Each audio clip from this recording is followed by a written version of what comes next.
ওই যে এক বাউল আবুল হোসেন সরকার, ওর জিব্বা কাটা দরকার, আল্লাহকে নিয়ে কটাক্ষ করেছেন বাজে ভাষায়, আমার আল্লাহর সম্মানকে ছোট করে অসম্ভব বাজে মন্তব্য করেছেন। আমরা বলতে চাই এই নাস্তিকদেরকে সাইজ করতে হবে। বদমাইশ কই কুল আউযু বিরাব্বিন নাস মালিকিন নাস ইলাহিন নাস, আল্লাহ 5 জায়গা খেলি নাসবেরি করছে। নাস মানে কি? নাচানাচি না? নাস মানে কি? কথা কন। নাস মানে কি? মানুষ। আর এই শয়তান কি কয়? নাসবেরি করছে, কোরআনের অপব্যাখ্যা করে। আল্লাহ সমস্ত আউল বাউল এরা দেখেন না টুনটুনি বাজায়, হ্যাঁ আগে এরকম জারি ছিল, হ্যাঁ ছিল না? হযরত ফাতেমাকে দাওয়াত নাহি দিল, খাবার পুরা সাই হইয়া গেল, টন টন টন টন টন আসিল না? এলে জারি শোনে আর মানুষ কয় ইস কিসব ফাতেমাকে দাওয়াত দিল না। আছে না ভাই? এই বাউলেরা কিছু উদ্ভাট কাল্পনিক গল্প ছড়াইছে। তো আলিফের নিচে নোক্তা ছিল, এটা বাউক দিয়া আলিফ খালি হয়েছে, মানে আলিফের নিচে নোক্তা ছিল, এটা বাকে দিয়া আলিফ খালি হয়ে গেছে। কি শয়তানি আছে না নাই? ওরাই তো ডুগি তবলে এক জায়গায় হইয়া উল্টা পাল্টা হয়ে নারী পুরুষ একত্রে দেখেন না, কয় এসকের আগুন জ্বালাইয়া দে মুর্শিদ আমার অন্তরে। আতা কর না কেন? হ্যাঁ দেখেন না, কয় প্রেমের বিষে ধরছে গো, আছে না? নারী পুরুষ একত্রে হয়ে আজে বাজে গান গায়, ডুগি তবলা বাজায়, নামাজ রোজা লাগে না, কোরআন হাদিসের ধার ধারে না। ওরা তো এখন উল্টা পাল্টা জগতে চলে যায় আর গান গায়, গাঁজা মদ খায়। দেখেন না, সবকিছু ছাড়িয়া তোরা বাবার চরণ ধর, আয়না বসাইয়া দে তোর কলবের ভিতর বাবারে। এমন কায়দায় কলব ধাক্কা মারছে, মানে কলব ফেটে গেছে। কথা কোন আছে না নাই? কয় মনের আলো বড় আলো, বাইরের আলো নিভে ফেলা, মনের পর্দা বড় পর্দা, বাইরের পর্দা খুলে ফেলা। আছে না নাই? কয় বাবা ভান্ডারি লাইন সারা চলে না তো রেলগাড়ি। নারী পুরুষ একত্রে হইয়া আজে বাজে গান গায় আর জিকির। আর কিছু কিছু মহিলা আছে, ওরে বাপরে, ওই বাউল শিল্পী মহিলা মাথা খারাপ, কয় তালা খুলে দে বাদশা ভাই, তালা খুলে দে, রহমতের চাবি দিয়া তালা খুলে দে। আচ্ছা এই পৃথিবীর কোন দোকানে রহমতের চাবি আছে? আছে কোনো জায়গায় আছে? এগুলো ভণ্ডামি আছে না? না, এই আউল বাউলদেরকে পেটাইয়া বাংলাদেশ থেকে বিদায় করে দিতে হবে। কথা বলে ঠিক কিনা? গান গাবি গা হারাম, কিন্তু আল্লাহরে কেন গালি দিলি? এই তোর মরণের বিঘা উঠছে। শয়তানগুলো গাঁজা খায়া মাথা লোট হয়ে গেছে, তো আল্লাহর কথা আগা নাই, মাথা নেই। আল্লাহ কখন কি কয় আল্লাহর বলে ঠিক নেই। আচ্ছা আল্লাহ কি উল্টা পাল্টা কথা কয়? আপনার কি মনে হয় নাকি ওই গাঁজা খাই উল্টা পাল্টা করছে? মানে মেয়াদ উত্তীর্ণ গাঁজা খাইয়া চোখে মনে করেন সরষে ফুল দেখতেছে, গাঁজা খাইয়া নিশার নৌকেতে চড়তেছে। কথা কন আর উল্টা পাল্টা বুঝেন না? গাঁজা খায় তো মোজদারি লাল বানাইছে, টর্চ লাইটের মুখ কই খুঁজে পাবেন না, বগলের চুল দিয়ে বেরিয়ে হয়েছে, 30 বছর গোসল করে না, নাম দিয়েছে সাধু বাবা। পাঁঠা ছাগলের মতো শরীর থেকে দুর্গন্ধ বের হয়। কথা কন ঠিক কিনা? এই ভণ্ডদেরকে সাইজ করা লাগবে। এই আউল বাউল যারা আছে এদেরকে পিটাইয়া সাইজ করা লাগবে। কথা কন। গান গাবি হারাম আমরা বলতেছি, মানলি না, ঠিক আছে মানলি না, কিন্তু আল্লাহ রসুলকে গালি দিবি না। তোদের গানের মাধ্যমে যেন আল্লাহ রসুলকে অপমান না করা হয়। অপমান করবি এমন ধরা ধরবো পৃথিবীর কেউ বাঁচাতে পারবে না। কথা কন ঠিক না? যারা আমার নবীকে গালি দেবে মনে রাখবেন, আমাকে গালি দাও মাইনে নেব, আমার দলকে গালি দাও মাইনে নেব, আমার বাপ মাকে গালি দিয়ে আমি মাইনে নেব, কিন্তু আমার রসুলকে নিয়ে যদি কেউ বাজে মন্তব্য করে, কুরুচিপূর্ণ মন্তব্য করে, অকাত্য ভাষায় গালিগালাজ করে, ওই নাস্তিক বেঈমানের বুকের উপরে চৈরা জিব্বা টান দিয়ে ছিঁড়ে কুকুরকে খাওয়ায় দেব। নবীজির অপমান মেনে নেওয়া হবে না। নবীর জন্য আমরা জীবন দিতে প্রস্তুত। কারা কারা হাত তুলে দেখান, হাত তুলে দেখান। লিল্লাহি তাকবীর, লিল্লাহি তাকবীর। আল্লাহ কবুল করেন। বিশ্ব নবীর অপমান সইবে না রে মুসলমান। এই জন্য আল্লাহ এই সমস্ত নাস্তিক বেঈমানদের হাত থেকে আমাদের সঠিক বুঝ দান করেন এবং ওদের কাছ থেকে আমরা যেন ফিরে আসতে পারি। আল্লাহ যেন ওদেরও হেদায়েত দান করেন, হেদায়েত না থাকলে জমিন থেকে ধ্বংস করে দেন। আমি যে কথা বলতে চাচ্ছিলাম বাজান, একে তো সন্তান হারানোর ব্যথা, আপন মানুষদের সমালোচনা, অন্যদিকে সাহাবায়ে কেরাম যারা ইসলাম ধর্ম গ্রহণ করে, কাফের বেঈমানরা তাদের উপর নির্যাতন জুলুমের স্টিম রোলার চালায়। হযরতে বেলাল তখনও কালেমা পড়ে মুসলমান হন নাই। নবীজি রাতের বেলায় দারুল আরকামে বসা, হযরতে বেলাল নবীজির দরবারে উপস্থিত হয়ে গেলেন। নবীজির চেহারার দিকে তাকাইয়া ডেকে বলেন, নবী গো, আপনার চাইতে সুন্দর মানুষ আমি জীবনে কোনোদিন দেখি নাই। আল্লাহু আকবার। আপনার আমার নবী কতটা সুন্দর ছিলেন জানেন? হযরতে জাবের রাদিয়াল্লাহু তাআলা আনহু বলেন, পূর্ণিমার রাত আমি রাসূলের বাড়িতে গিয়েছিলাম, সেদিন দেখেছিলাম চাঁদ উদয় হয়েছে দুইটা, একটা চাঁদ আসমানে আর একটা চাঁদ জমিনে। হযরতে জাবের ডেকে বলেন, আমি একবার আকাশের পূর্ণিমার চাঁদের দিকে তাকাই আর একবার নবীর চেহারার দিকে তাকাই, ওই আকাশের পূর্ণিমার চাঁদের চাইতে আমার নবীকে আমার কাছে বেশি সুন্দর মনে হয়। একটু জোরে কন্যা সুবহানাল্লাহ। আপনার আমার নবী কতটা সুন্দর ছিলেন জানেন? আম্মা জান আয়েশা ডেকে বলেন, যে সমস্ত নারীরা ইউসুফ নবীর চেহারার দিকে তাকাইয়া মিশরের নারীরা ফল কাটতে গিয়ে আঙ্গুল কেটে ফেলে দিয়েছিল, ওরা যদি একবার আমার নবীর চেহারার দিকে তাকাইতো, শুধুমাত্র আঙ্গুল নয়, আঙ্গুল কাটতে কাটতে হাত কাটতে কাটতে কখন যে নিজের কলিজা কেটে দুফাক করে দিত, মুহূর্তের জন্য টের পাইতো না। আপনার আমার নবী এতটাই সুন্দর। একটু জোরে কন্যা সুবহানাল্লাহ। কেমন নবী পাইছি, নবীর সম্মান মর্যাদা কত।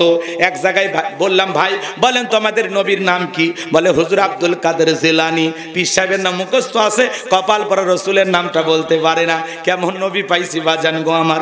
আম্মা জান আয়েশা ডেকে বলেন, ও দুনিয়ার মানুষ, তোমাদের একটা সূর্য আছে, আমি আয়েশার একটা সূর্য আছে। তোমাদের সূর্য উদয় হয় দিনের বেলায়, আর আমি আয়েশার সূর্য উদয় হয় রাতের বেলায়। আম্মা জান আয়েশা বলতেছেন, আমি একদিন সেলাইয়ের কাজ করতেছিলাম, হঠাৎ করে হাত থেকে সুইটা পড়ে গেল, বাতিতে কোনো তেল ছিল না, বাতি জ্বালাইতে পারলাম না, অপেক্ষায় আমি বৈশা থাকলাম। নবীজি যখন এশার সালাত আদায় করার পরে ঘরের ভিতরে সর্বপ্রথম প্রবেশ করে নবীজি আম্মা জান আয়েশাকে সালাম দিলেন। নবী ঘরে ঢুকে স্ত্রীকে কি দিলেন? সালাম। জোরে বলেন, কি দিলেন? তাহলে নবীর উম্মত হিসাবে এই আমল আপনার আমার ঘরে চালু থাকার দরকার আছে না নাই? তাহলে ঘরে প্রবেশ করে সর্বপ্রথম বিবিকে সালাম দিবেন, আসসালামু আলাইকুম রহিমা, কেমন আছো সোনা? ঘরের দরজাটা খোলো না, আমি তোমার লেটনের বাপ, তোমার পাগল দিওয়ানা। বউ খুশি হয়ে দরজা খুলবে, কথা কন। কিন্তু আপনার আমার ব্যবহার এত মিষ্টি না। ঘরে দরজা চিৎকারে মানে ডাক দেয়, এ রুবেলের মামি, দরজা খোল। বেশি দেরি হলে দরজা ভাঙ্গে ফেলে দিয়া, আজ তোর পিঠের ওপর কি যে হবে রে। ভিতর থেকে বউ বলে, এটা স্বামী না সেকেন্ড আজরাইল। কথা কন, কথা কন। আপনি বউকে সালাম দিতে পারেন না, কয় হুজুর সালাম দিদিকে শরম লাগে। বিয়ে করে 3 বাচ্চার বাবা হয়ে গেলেন, আপনার শরম লাগে না? আর বউ সালাম দিদিকে শরম লাগে। আপনার শরম বেশি হলে আপনার বউয়ের তো বাচ্চা হওয়ারই কথা না, কথা বলেন। স্বামী স্ত্রীর মধ্যে সালাম আদান প্রদান হলে আল্লাহর পক্ষ থেকে রহমত নাজিল হয়। সালাম আছে যেখানে শান্তি আছে, সালাম আছে যেখানে সমাধান আছে। বড় বড় ঝামেলা, ভাই ভাই ঝগড়া লাগছে, মুরব্বীরা বিচার করে, দে তোর বড় ভাই সালাম দে, দে হাত ধর, কোলাকুলি কর। একটা বড় ঝামেলা একটা সালামের মাধ্যমে কি হয়? সমাধান হয়ে যায়। কথা বলে ঠিক কিনা? স্বামী স্ত্রীর মধ্যে সালাম আদান প্রদান হলে আল্লাহর পক্ষ থেকে রহমত নাজিল হয়। একে অপরের প্রতি শ্রদ্ধা, ভক্তি, বিশ্বাস, ভালোবাসা বেড়ে যায়। কথা বলেন। ঘরের শান্তির দরকার নাই, তাহলে সালাম থাকলে শান্তি, সালাম নাই অশান্তি। কথা কি বুঝতে পারলাম? শুধু সালাম না, লোকজন যদি না থাকে বইয়ের হাতটা ধরে মুসাফা করবেন। এই যুবক কার হাত? কথা কয় না। বইয়ের হাত, পাশের বাড়ি ভাবির হাত না ধরলে ঝাঁটা দিয়ে পিটাবে। বইয়ের হাত ধরে মুসাফা করবেন। একেবারে যদি ময়দানটা ফাঁকা থাকে কোলাকুলি সেরে নেবেন বাজান। আজকে দাম্পত্য জীবনে সুখ নাই, শান্তি নাই। সকালে বিয়ে করে বিকেলে তালাক দেয়, সন্ধ্যায় বিয়ে করে সকালে তালাক দেয়। দাম্পত্য জীবনে সুখ নাই, শান্তি নাই, ঘরে ঘরে আজকে আর শান্তি। এই দাম্পত্য জীবনে সুখ আর শান্তি পেতে হলে রসুলের 4টি সুন্নত আমল করা লাগবে। জোরে বলেন, কয়টি সুন্নত? আরেকটু জোরে বলেন। স্লোগান শোনেন না। আপনি কি দাম্পত্য জীবনে অসুখী? আপনি দাম্পত্য জীবনে সুখ আর যদি শান্তি পেতে চান, রসুলের 4টি সুন্নত আপনাকে আমল করতে হবে। বিশ্বাস করেন, মৃত্যু পর্যন্ত আপনাদের দাম্পত্য জীবনে কোনো অশান্তি থাকবে না। এই সম্পর্ক মৃত্যু পর্যন্ত টিকে থাকার গ্যারান্টি। আল্লাহু আকবার কোন। কারা কারা এই 4টা সুন্নত ঘরে নিয়ে যাবেন? একটু হাত তোলেন তো দেখি। লিল্লাহি তাকবীর। আল্লাহ কবুল করেন। জোরে বলেন আমিন। আমার ভাইরা লম্বা আমি করতে চাচ্ছিলাম না, যে কথা বলতে চাই। প্রথমে হয়তো আজকে বউ সালাম দিলে বউ চমকে উঠতে পারে, কারে সালাম দিলা? তখন বলবেন শেফালির মা তোরে সালাম দিলাম। বলতে পারে আজকে আবার কোন হুজুরের মুরিদ বাড়িতে ঢুকলা, সেদিন তো অমুকের গাছের কলা চুরি করলা। কথা বোঝেন নাই? বউ কিন্তু সহজে আপনার সালামের জবাব নাও দিতে পারে। 2-4 দিন দিতে দিতে অভ্যাসে পরিণত হয়ে যাবে। প্রথম 2-4 দিন শরম করতে পারে। শরম ভাঙানোর দায়িত্ব আপনার, নাকি আমি ভাঙাবো? কে ভাঙাবে? আপনি আপনার বইয়ের শরম ভাঙাবেন। পারবো তো ইনশাল্লাহ? আমার ভাইয়েরা, যে কথা বলতে চাচ্ছিলাম গভীর মনোযোগ দিয়ে কথাগুলো শুনে যান। আম্মা জান আয়েশা ডেকে বলেন, নবীজি যখন সালাম দিয়ে প্রবেশ করলেন, নবীজির চেহারার আলোতে সুইটা কই পড়ে আছে আমি পরিষ্কার দেখতে পেয়েছি। কেমন নবী পাইছি বাজান, নবীর সম্মান মর্যাদা কত, যে নবী হ্যাঁ বললে তামাম পৃথিবীবাসীর জন্য আল্লাহ পাক হালালে পরিণত করে দেয়, যে নবী না বললে তামাম পৃথিবীবাসীর জন্য আল্লাহ পাক হারামে পরিণত করে দেয়, যে নবী আসমানের চাঁদের দিকে ইশারা করলে চাঁদ দুই টুকরো হয়ে যায়, জমিনে পা তুললে মাওলা পাকের আরশে আজিমে পৌঁছে যায়। নবী যখন জমিনে পথ চলেন, আসমানের মেঘ আসে নবীকে ছায়া প্রদান করতেন, যেই নবীর চেহারার উপরে মশা মাছি বড় হারাম। নবীজি যখন ঘেমে যেতেন, আম্মা জানেরা নবীজির দেহের ঘামগুলো শিশির ভিতরে জমা রাখতেন। বিশেষ দিনে নবীজির দেহের ঘামগুলো সুগন্ধি হিসাবে ব্যবহার করা হতো। বলুন সুবহানাল্লাহ। নবী যখন ওযু করতেন বাজান, নবীজির ওযুর পানি দিয়া সুগন্ধি পাওয়া যাইতো। আল্লাহু আকবার বল। সুঘ্রাণ বের হয়ে যেত। শুধু কে তাই, নবীর সম্মান মর্যাদা কত বাজান, কয়টা কথা আপনাদেরকে আমি বলবো বাজান।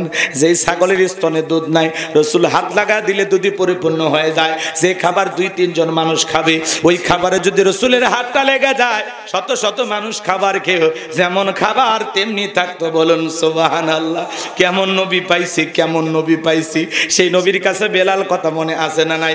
বেলাল ডেকে বলে, নবী আপনি কালেমার দাওয়াত দেন, ইসলামের প্রচার প্রসার করেন, দয়া করে আমারে কালেমা পড়ে মুসলমান বানায় দেন। নবীজি পড়া দিলেন, লা ইলাহা ইল্লাল্লাহু মুহাম্মাদুর রাসূলুল্লাহ সাল্লাল্লাহু আলাইহি ওয়াসাল্লাম। হযরতে বেলাল কালেমা পড়ে মুসলমান হয়ে গেল। নবী আমার ডেকে বলে, বেলাল ইসলামের অবস্থা এখন ভালো না, কালেমা পড়ে তো আপাতত প্রকাশ করা যাবে না। আপনারা বলেন তো বাজান, ইসলামের অবস্থা কি সব সময় ভালো থাকে? আজও তামাম পৃথিবীর দিকে তাকায় দেখেন, ওই তামাম পৃথিবীর জালেম আর বেঈমানেরা, ওই সাদা চামড়ার দলেরা, ওরা ঐক্যবদ্ধ হয়েছে পৃথিবীর জমিন থেকে ইসলাম আর মুসলমানকে মুছে ফেলে দিবে। কিন্তু বলেন তো বাজান, কঠিন কালেও কি এটা সম্ভব হবে? হবে না। কারণ ওরা তো জানে না ইসলামের সুইচ আছে কার হাতে। আমার আল্লাহ ডেকে বলেন, ইউরিদুনা লিতুফিউ নূরাল্লাহি বিআফওয়াহিহিম ওয়াল্লাহু মুতিম্মু নূরিহি ওয়ালাউ কারিহাল কাফিরুন। সূরা সাফ আয়াত নাম্বার 8। আল্লাহ রাব্বুল আলামিন জানিয়ে দিলেন, কাফেররা চাই মুখের বোধ করে দিনের আলোকে, ইসলামের আলোকে, কোরআনের আলোকে নেভায়া দিতে। আমার আল্লাহ ডেকে বলেন, আল্লাহু মুতিম্মু নূরিহি, এই জমিনে দিনের আলোকে, কোরআনের আলোকে, ইসলামের আলোকে আমি আল্লাহ রাব্বুল আলামিন প্রতিষ্ঠিত করেই ছাড়বো। যদিও কাফের বেঈমানদের অন্তরে যত ধরনের জ্বালা যন্ত্রণা হোক না কেন। বলুন আল্লাহু আকবার। ইসলাম ছিল, ইসলাম আছে, ইসলাম থাকবে। ইসলামকে থামায়া দিতে আসবে যারা, আল্লাহ তাদেরকে থামিয়ে দেবেন। কথা বলেন ঠিক কিনা? ইসলামকে বিদায় করতে আসবে যারা, আল্লাহ তাদের বিদায়ের ঘন্টা বাজাবে।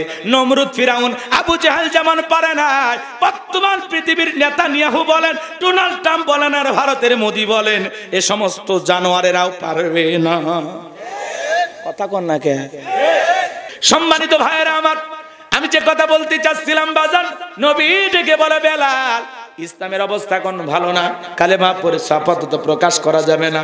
বেলাল ডেকে বলে, নবী আমার জীবনের কোনো দাম নাই।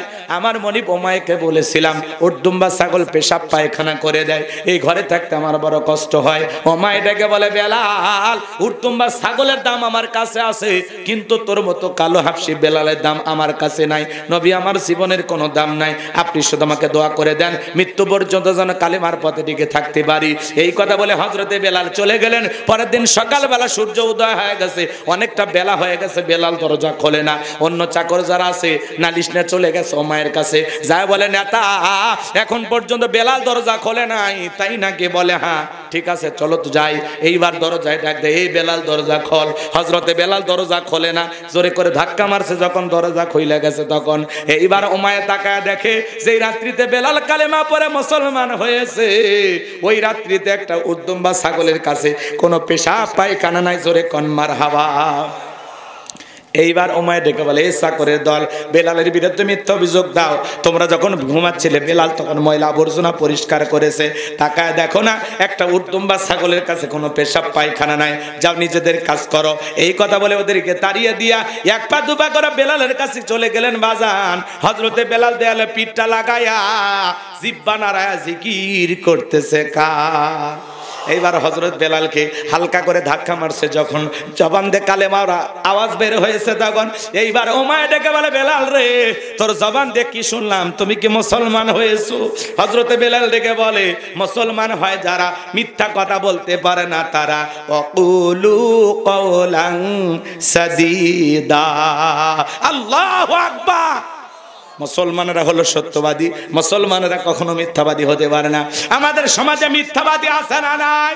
ভরা পেটে মিথ্যা, খালি পেটে মিথ্যা, ঘুমানোর আগেও মিথ্যা, ঘুম থেকে উঠে মিথ্যা, এত মিথ্যা কথা বলে বাজান। মিথ্যা বলতে বলতে চেহারাটা বেঁকা হয়ে গেছে, এক পা কবরে চলে গেছে। শয়তান পর্যন্ত বলে আমি এত মিথ্যা কথা বলি না। এই কথা বলেন। থাকে টাঙ্গাইলে, কয় আমি এখন মধুপুরে। মিথ্যাবাদী আছে না? কয় দোস্ত 2 মিনিট দাঁড়া। 2 মিনিট, কয় 2 দিন পরে দেখা হয়। কয় দোস্ত পরে আর তোর কথা মনে নাই। ওই 2 মিনিট কি কিয়ামতের 2 মিনিট? এরকম লোক আছে না নাই? এসনা বাজানে হেলাই খেলে আমরা কত মিথ্যা কথা বলি। মুসলমানের জবান দিয়া মিথ্যা কথা বের হতে পারে না। মুসলমান হবে সত্যবাদী, কথা বলেন ঠিক কিনা? আমার ভাইয়েরা গভীর মনোযোগ দিয়ে কথাগুলো শুনে যান বাজান। এইবার উমাইয়া ডেকে বলে, বেলাল রে তুমি যদি চাও উটদুম্বা ছাগলের মালিক তোমাকে বানায় দেব, থাকার জন্য ভালো ঘরের ব্যবস্থা করে দেব। এখনো সময় আছে। আব্দুল্লাহর বেটা মুহাম্মদ সাল্লাল্লাহু আলাইহি সাল্লামের কালেমা ছেড়ে আবারও বাপদাদার ধর্মে ফিরে আসো। হযরতে বেলাল ডেকে বলে, উমাইয়া দুনিয়ার কোন পার্থিব সম্পদের বিনিময়ে বেলাল তার ঈমান বিক্রি করবে না। আল্লাহু আকবার। এইবার উমাইয়া ডেকে বলে, এ বেলাল আমার কথা যদি না শোনো বড় নেতা আবু জেলকে খবর দেব। হযরতে বেলাল ডেকে বলে, কোন বড় নেতা ছোট নেতা কোন কাউকে কোনার টাইম নাই। আমি দুনিয়ার কোন আবু জেলকে ভয় করি না, আমি ভয় করি আমার আল্লাহকে। আল্লাহ ছাড়া ঈমানদার পৃথিবীর কাউকে ভয় করতে পারে না। আল্লাহ ছাড়া পৃথিবীর কাউকে ভয় করা জায়েজ। কথা কি বুঝতে পারছে?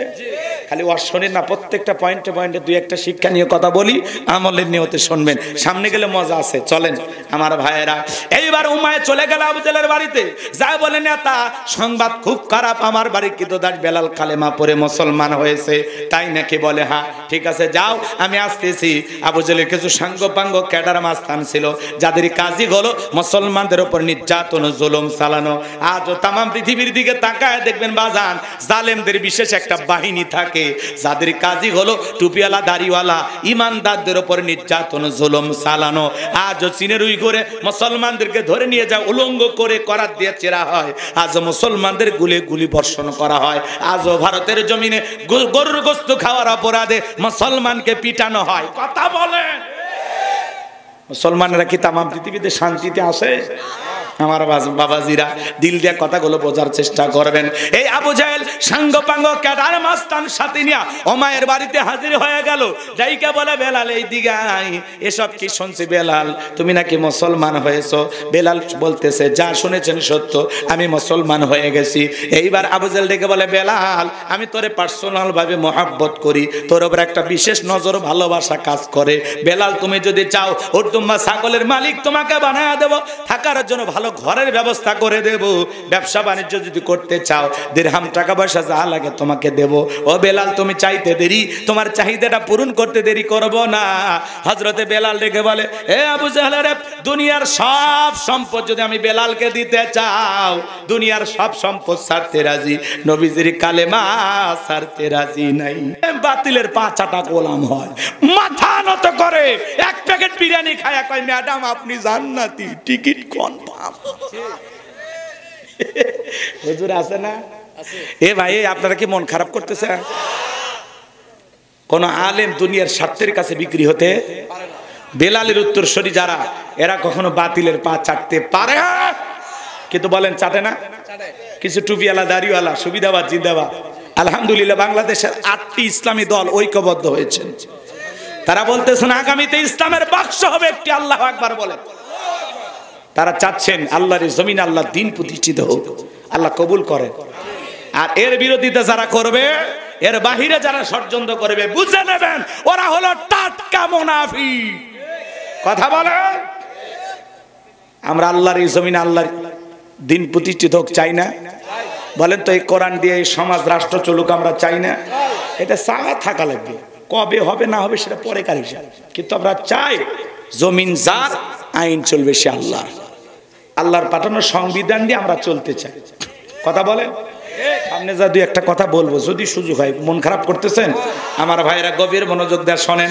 এইবার আবু জাহেল ডেকে বলে, বেলাল সোজা আঙ্গুলে ঘিউ না উঠলে আঙ্গুলে একটু বাঁকা করা লাগবে। এই কথা বলে যুবকদের লেলিয়ে দিল, চাবুক দিয়ে পিটাও। হযরত বেলালকে চাবুক দিয়ে পিটানো শুরু করা হলো। এরা যত জোরে চাবুক মারে, বেলাল তত জোরে কালেমা পড়ে। চাবুক দিয়ে পিটাইতে পিটাইতে কালো চামড়া গুলো ফেটে রক্ত জোড়া শুরু হয়ে গেল। আবু জাহেল ডেকে বলে, বেলাল চাবুক দিয়ে পিটাইলা, এ বেলাল পিটতে পিটতে রক্ত ঝরতেছে রে বেলাল, তবু কি তুমি মুহাম্মাদের কালেমা ছাড়বি না? হযরত বেলাল ডেকে বলে, আবু জাহেল রে, মারতে মারতে যদি মেরেও ফেলে দাও, জীবনটা দিতে রাজি, নবীজির কালেমা ছাড়তে রাজি নাই। আল্লাহু আকবার।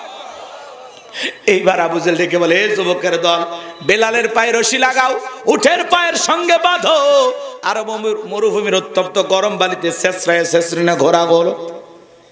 তাই করা হলো বাজান।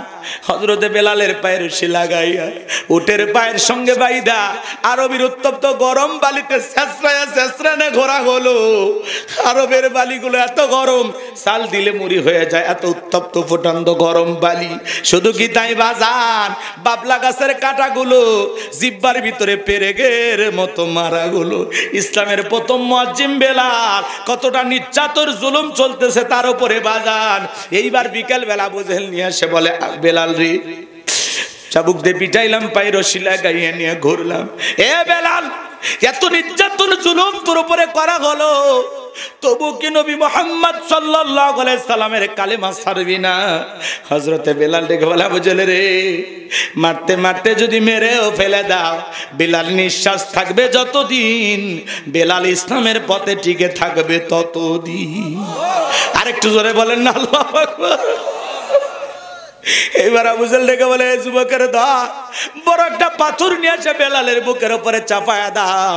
বিশাল বড় একটা পাথর নিয়ে এসে বেলালের বুকের উপরে চাপায়া দেওয়া হলো। আবু জাহেল মনে করলো পাথরে চাপা আর আঘাতে বেলাল মারা যাবে। এই কথা ভেবে কাফেরা চলে গেল, হাত বাঁধা পা বাঁধা, বুকের উপরে বিশাল বড় একটা পাথর, রক্তাক্ত জিহ্বা টেনিয়া, তবুও বেলাল জিকির করতেছে। আপনাকে আমাকে জিকির করার জন্য কেউ মারে না, পেটে না, ধমক দেয় না, তবু আমরা কপাল পরে আল্লাহর জিকির করি না। এ বাজান, জিকির করার জন্য আলাদা সময় লাগে না, আলাদা টাইম লাগে না, আলাদা ওযু করার প্রয়োজন হয় না। আমার ভাইরা, চলতে ফিরতে আল্লাহর জিকির করবেন। হাদিস শরীফের ভিতরে আছে, যার জিহ্বাটা আল্লাহর জিকিরে তরুতাজা থাকে, আল্লাহর জিকিরে ভিজা থাকে, ওই জিহ্বাওয়ালা মানুষ কোনোদিন জাহান্নামের আগুনে জ্বলবে না। বলুন সুবহানাল্লাহ। ফাযকুরুনি আযকুরুকুম ওয়াশকুরুলি ওয়ালা তাকফুরুন। আল্লাহ ডেকে বলে, গোলাম তোমরা আমারে স্মরণ করো, আমি আল্লাহ তোমাদেরকে স্মরণ করব। কৃতজ্ঞতা প্রকাশ করো, অকৃতজ্ঞ হইও না। মাঠে কাজ করতে করতে জিকির করা যায়, ব্যবসা বাণিজ্য করতে করতে জিকির করা যায়, রিক্সা ভ্যান চালাইতে চালাইতে জিকির করা যায়, দোকানদারি করতে করতে জিকির করা যায়। সব সময় জবানে জিকির চালু রাখবেন। সুবহানাল্লাহ, আলহামদুলিল্লাহ, আল্লাহু আকবার, লা ইলাহা ইল্লাল্লাহ, লা ইলাহা ইল্লাল্লাহ, লা ইলাহা ইল্লাল্লাহ, সুবহানাল্লাহি ওয়া বিহামদিহি, সুবহানাল্লাহিল আযীম। নবীর এক সাহাবী ডেকে বলে, নবী এত আমলের কথা আমার মনে থাকে না, এত কিছু আমি মাথায় মনে রাখতে পারি না, সহজ কিছু আমল আমারে দেন। আল্লাহর নবী দেখে বলে, আমার সাহাবী সব সময় আল্লাহর জিকিরে জিহ্বাটা তরুতাজা রাখবে। এই জিহ্বাটা আল্লাহর জিকিরে তরুতাজা রাখবা, এই জিকিরই তোমাকে জাহান্নামের আগুন থেকে বাঁচায়া জান্নাতে নিয়ে যাবে। একটু জোরে কন্যা সুবহানাল্লাহ। মা বোন যারা আবার শুনতে জানে, মা মাসে আপনারা বেশ কয়েকদিন অসুস্থ থাকেন, যেই সময় আপনারা নামাজ পড়াও নিষেধ আছে মা, কিন্তু ওই সময়গুলোতে আপনারা জিকির করে কাটাবেন। জিকির করতে কোনো বাধা নাই। কথা বোঝা গেল? জিকির করতে কোনো বাধা নাই। মা বোন যারা ওয়াজ শুনতেছেন, মা গোলাম রব্বানির এই কথাটা আপনারা আমল করবেন। আল্লাহ আমার মা বোনদেরকে আমল করার তৌফিক দান করুন, জোরে বলুন আমিন। জিকির করলে মুমিনের ঈমান তরু তাজা হয়। আল্লাহু আকবার বলেন। অন্তরের ময়লা মরিচা দূর হয়ে যায়। চলেন না বাজান, সামনের দিকে যায়।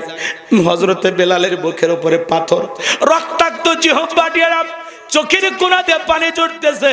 বেলাল তবুও জিহ্বা নাড়ে, আল্লাহর জিকির করে, আর চোখের পানি ছেড়ে দিয়ে কাঁদে আর ডেকে বলে, আল্লাহ তুমি তো সেই আল্লাহ, ইব্রাহিমের জন্য যদি নমরুদের আগুনকে ফুলের বাগান বানায় দিতে পারো, ও আল্লাহ তুমি কি পারো না বেলালের বুকের পাথরটাকে তুলার মতো নরম বানায় দিতে? আল্লাহ বুকের উপরে পাথর থাকার কারণে তোমার মতো মালিকের জিকির করতে বড় কষ্ট হয়। ও আল্লাহ তুমি কি পারো না বেলালের বুকের পাথরটাকে তুলার মতো নরম বানায় দিতে? হযরতে বেলাল চোখের পানি ছেড়ে দিয়া দোয়া করতে দেরি, আসমানের মালিক আল্লাহ দোয়াটা কবুল করতে দেরি করে না। আমার আল্লাহ বেলালের দোয়া কবুল করে সাথে সাথে বেলালের বুকের পাথরটাকে আল্লাহ তুলার মতো নরম বানিয়ে দিয়েছেন। বলুন সুবহানাল্লাহ। বেলালের নিঃশ্বাসের সাথে পাথর ওঠে আর নামে। আল্লাহু আকবার। আশিকে রাসূল বেলাল, নবীর পাগল বেলাল, নবীকে কতটা ভালোবাসতেন জানেন? নবী যখন মক্কা নগরীতে পথ চলতো, বেলাল একবার ডানে যায় আর একবার বামে যায়। নবী দেখে বলে, বেলাল বুঝি না একবার ডানে আর একবার বামে, কারণটা কি? হযরতে বেলাল ডেকে বলে, নবী আপনি কালেমার দাওয়াত দেন, ইসলামের প্রচার প্রসার কোন কাফেররা হলো আপনার শত্রু, আপনাকে টার্গেট করে যদি দূর থেকে তীর নিক্ষেপ করে গো নবী, ওই তীরটা যেন সর্বপ্রথম আমি বেলালের বুকের ভিতরে ঢোকে। আবার বাম দিকে যায়, মনে মনে ভাবি ওরা যদি বাম থেকে তীর নিক্ষেপ করে, ওই তীরটা যেন সর্বপ্রথম আমি বেলালের বুকের ভিতরে ঢোকে। আমি বেলাল মারা গেলে ইসলামের ক্ষতি হবে না, আপনি নবী মারা গেলে ইসলাম আর মাথা উঁচু করে সামনের দিকে দাঁড়াতে পারবে না। নিজের জীবনের বিনিময়ে নবীকে আগলায় রাখতেন বেলাল। বলুন আল্লাহু আকবার। আর একটু জোরে বলেন আল্লাহু আকবার। সেই বেলালের উপর নির্যাতন জুলুমের কথা বিশ্ব নবীর কান পর্যন্ত যখন পৌঁছে গেল, নবী তখন আবু বকরকে কেটে গেল, আবু বকর বেলালের কষ্টের কথা আমার সহ্য হয় না, যাও যাও তুমি আমার বেলার জন্য একটা কিছু করো। হযরত আবু বকর সিদ্দিক রাদিয়াল্লাহু তাআলা আনহু কয়েক গুণ দাম বেশি দিয়া গোলামীর জীবন থেকে হযরত বেলালকে আজাদ করলেন, মুক্ত করলেন। বলুন আল্লাহু আকবার।